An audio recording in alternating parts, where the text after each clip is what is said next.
خواتین و حضرات السلام علیکم۔ آفتاب رضوی ایک اپنی نئی تحریر کے ساتھ آپ کے سامنے ہے۔ ابھی تک جو آپ کا فیڈ بیک ہے اور آپ لوگ جس طرح سبسکرائب کر رہے ہیں چینل، آپ کا بہت بہت شکریہ۔ اور ایک عام شکایت یہ ہے جو کہ مجھے لوگوں نے، دوستوں نے ٹیکسٹ میسیج پہ بھی کی ہے اور میسیجز بھی کیے ہیں کہ بھائی میں چہرہ بہت سخت بنا کے رکھتا ہوں، مسکراتا بالکل نہیں۔ اب عجیب میرے ساتھ ایک پرابلم ہے کہ جب میں بولنا شروع کرتا ہوں تو بہت سنجیدہ ہو جاتا ہوں۔ تو بہرحال میں کوشش کروں گا کہ چہرے پہ تھوڑی نرمی رہے تاکہ آپ لوگوں کو میرا چینل پسند آتا رہے۔ آپ لوگوں سے درخواست ہے کہ نہ صرف تبصرے کریں، اپنی فرمائش بھی بھیج سکتے ہیں۔ اگر یہ پالیسی کے تحت ہوگی تو ضرور یقینی طور پر میں منتخب کر کے آپ لوگوں کو سناؤں گا۔ آج جو میں آپ کو ایک اپنی تحریر سنانے جا رہا ہوں، یہ بہت ہی تکلیف دہ تحریر ہے۔ آپ لوگوں کو معلوم ہے کہ 16 دسمبر سن 2014 کو آرمی پبلک اسکول پہ دہشت گردوں نے حملہ کیا تھا، اور اس 15 منٹ کے حملے میں 132 بچے اور 9 اسٹاف ممبر جو ہیں وہ شہید ہو گئے تھے۔ یہ ایک ایسا سانحہ تھا کہ جس کو پورے دنیا میں محسوس کیا گیا، اور پوری دنیا سے پاکستان کے عوام کے لیے، بچوں کے لیے تعزیتیں موصول ہوئی۔ میں نے ایک مضمون لکھا تھا 2016 یا 2017 میں، جو کہ ٹورانٹو میں نے جو سابق فوجیوں کی تنظیم ہے اس میں پڑھا تھا۔ یہ ایک فرضی خط ہے ایک بچے کا جو کہ اس نے عالم بالا سے اپنی ماں کے نام لکھا ہے، کیونکہ اس کی سالگرہ بہت قریب ہے۔ ویسے تو یہ فکشن ہے، لیکن بہت تکلیف دہ فکشن ہے اور حقیقت سے بہت قریب ہے۔ مجھے امید ہے کہ آپ کو یہ پسند آئے گا۔ ماما آئی لو یو۔ آج مجھے اللہ میاں کے پاس آئے ہوئے 3 سال اور 9 مہینے ہو چکے ہیں۔ جب میں آپ کی دنیا سے نکل کر اس دنیا میں آیا تھا تو 1 ہفتے پہلے ہی آپ نے میری بہت اچھی برتھ ڈے منائی تھی۔ میں اب 2 مہینے بعد 12 سال کا ہو جاؤں گا۔ مجھے معلوم ہے کہ آپ میری برتھ ڈے پلان کر رہی ہوں گی۔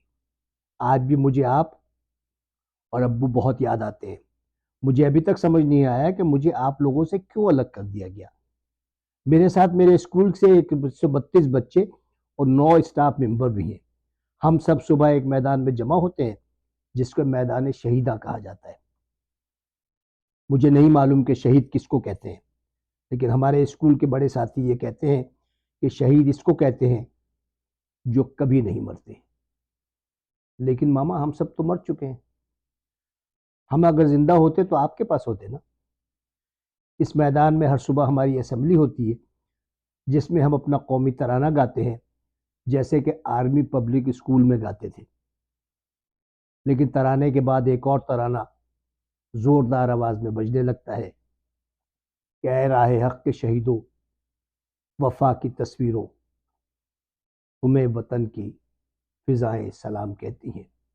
ماما یہ وطن کی فضائیں کیا ہوتی ہیں؟ ہم بہت سارے بچوں کو سمجھ میں نہیں آتا، لیکن ہم سب اس کے بعد رونے لگتے ہیں۔ ماما یہاں میری عمر کے بہت سارے دوست ہیں۔ شروع میں ہم سب سونے سے پہلے بہت ڈرتے تھے، کیونکہ ہم سارے بچے اپنی ماما اور بابا کے ساتھ سوتے تھے۔ ہماری رات کو کئی دفعہ آنکھ کھل جاتی تھی، لیکن پھر اللہ میاں نے ہماری میڈم کو، جو ہمارے ساتھ ہی شہید ہو گئی تھی، ان کو ہمارے کمرے میں بھیج دیا تاکہ ہمیں ڈر نہ لگے۔ یہاں ہم سب بچے ان کو میڈم نہیں بلکہ بڑی امی کہتے ہیں۔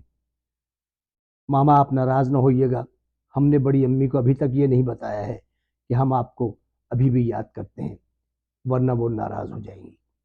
ماما آپ نے ہمارے مرنے کے بعد کبھی اسکول والوں سے یا حکومت سے پوچھا کہ ہم بچوں کا کیا قصور تھا؟ یہاں کچھ بڑے کہتے ہیں کہ پرانی حکومتوں کی پالیسیوں کی وجہ سے ہوا، لیکن ماما ہمارا پالیسیوں سے کیا واسطہ تھا؟ پرانوں کے اپنے بچے نہیں تھے؟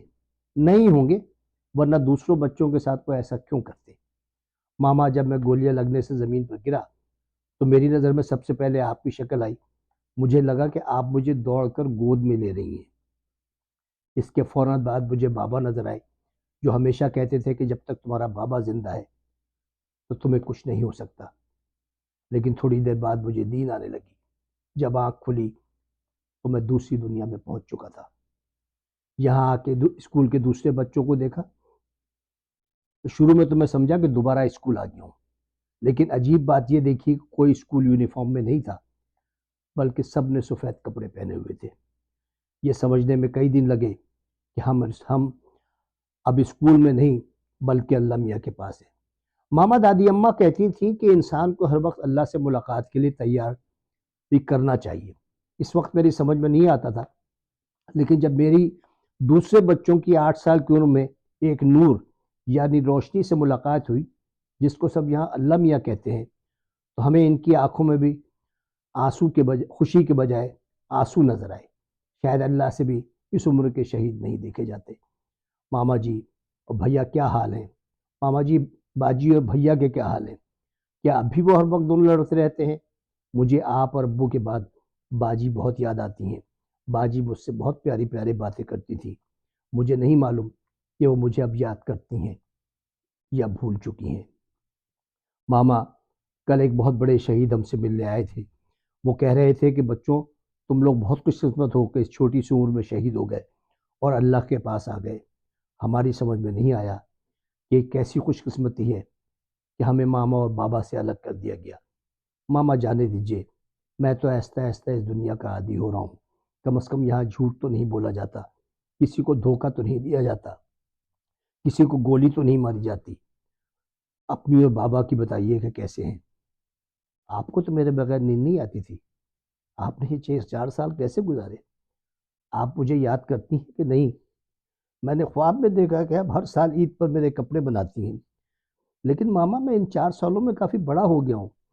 آپ کے ذہن میں ابھی تک 8 سال کا ہی ہوں۔ وہ سارے کپڑے میرے تنگ ہو جاتے ہیں۔ آپ وہ کپڑے چاچا کے بیٹے کو، جو کہ میرے برابر کا تھا، اس کو دے دیا کریں، میری طرف سے اسے دے دیا کریں۔ ماما، اب ہمارے سونے کا وقت ہو گیا ہے۔ تھوڑی دیر میں بڑی امی آ کر ہم سب کو لوری سنائیں گی، تو پھر ہم سب سو جائیں گے۔ لیکن ماما، سچ بتاؤں، جو لوری آپ سناتی تھیں اس کا مزہ ہی کچھ اور تھا، کیونکہ آپ مجھے اپنے سینے سے لگا کے سناتی تھی۔ چلیے جانے دیجیے، اپنی آنکھوں سے آنسو پوچھ لیجیے۔ لیکن ماما، اب اکیلے دل نہیں لگتا۔ یا تو مجھے آپ اپنے پاس بلا لیں یا آپ میرے پاس آ جائیں۔ آپ کا شہید بیٹا، گڈو۔ ناظرین، یہ بہت ایک تکلیف دہ کہانی تھی، اور یہ جب میں نے کہانی پڑھی آرمی آفیسرز کے فنکشن میں، تو کوئی ایسا شخص نہیں تھا جس کی آنکھوں میں آنسو نہ ہو۔ اللہ ہمارے ملک کے بچوں کو، دنیا بھر کے بچوں کو اس قسم کی ناگہانی آفت سے محفوظ رکھے۔ بچے اپنے ماں باپ کی گود میں ہی پرورش پائیں۔ آئندہ ہفتے انشاءاللہ کسی نئی کہانی کے ساتھ یا نئی تحریر کے ساتھ حاصل ہوں گے۔ اجازت دیجیے، خدا حافظ۔